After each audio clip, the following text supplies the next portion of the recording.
Okay, so we're working with a RAV4 here, and there's not a whole lot to disassembling this vehicle. You'll need some sort of a panel tool. You can use the screwdriver. We prefer not to in our industry because it can scratch the panels. But the first thing to do is take this tool and put it into this upper dashboard piece here and go ahead and pry out on the panel. And then you're able to completely disconnect that panel. You don't have to unplug any of these wires.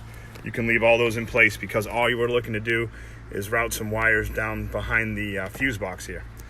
The next thing you're going to do in this installation is remove the two screws that are behind the steering wheel to drop down the steering column cover. So you see there's one there, and then there's one on the other side. Take those two screws out.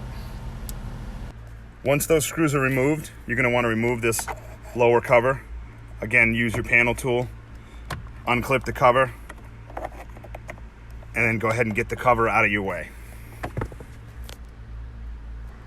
So the remote starter is going to get tied up in here. So this is where we're going to actually mount the remote starter.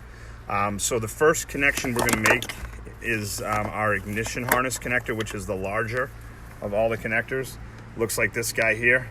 This is going to run through this opening here and then over underneath and above this piece of loom to our ignition switch connector, which is right back here. So you're going to want to unplug this ignition switch and make the two connectors from that into here and into here. Once you've made the connections, go ahead and take a zip tie and tie it up to this location over here. You do want to make sure that the zip tie is off to one side. What's important is this piece here clips into the steering column cover right over here.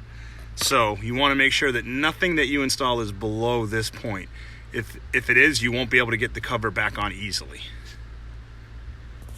The next connections we're going to make are going to be underneath here. One is going to be the OBD connector. The other one is right behind the OBD connector, or right above it, I should say. And it's this 30-pin connector here. Let's see if I can get some light in there for you. That guy right there is where the other connection is going to be made.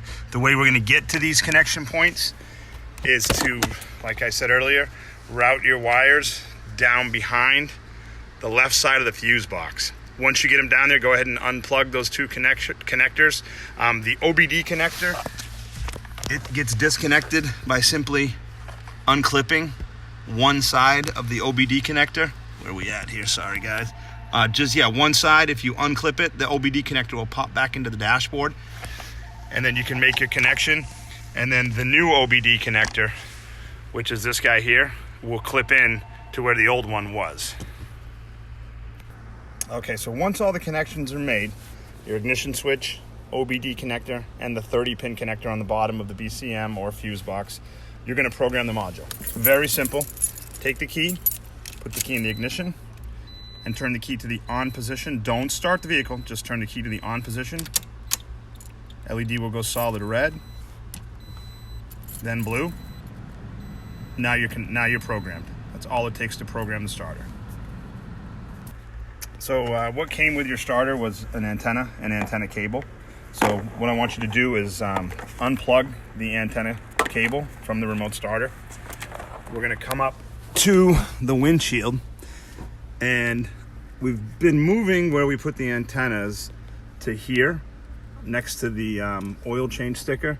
And the reason for that is some of the electronics in, whether it's lane departure or whatever is in the middle here, some of those electronics are interfering with the range of the remote.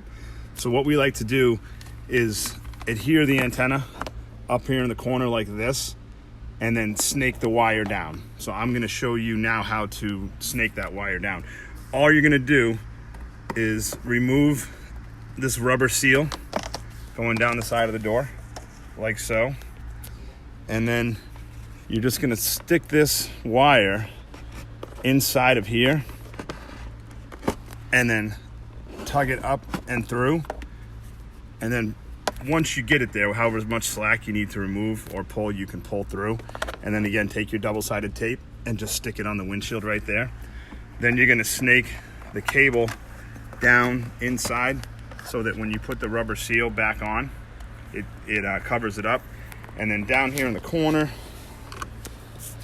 if you can snake the wire right through here, in behind the dash panel, and then bring it back over and plug it into that 4-pin blue port on the back side of the remote starter.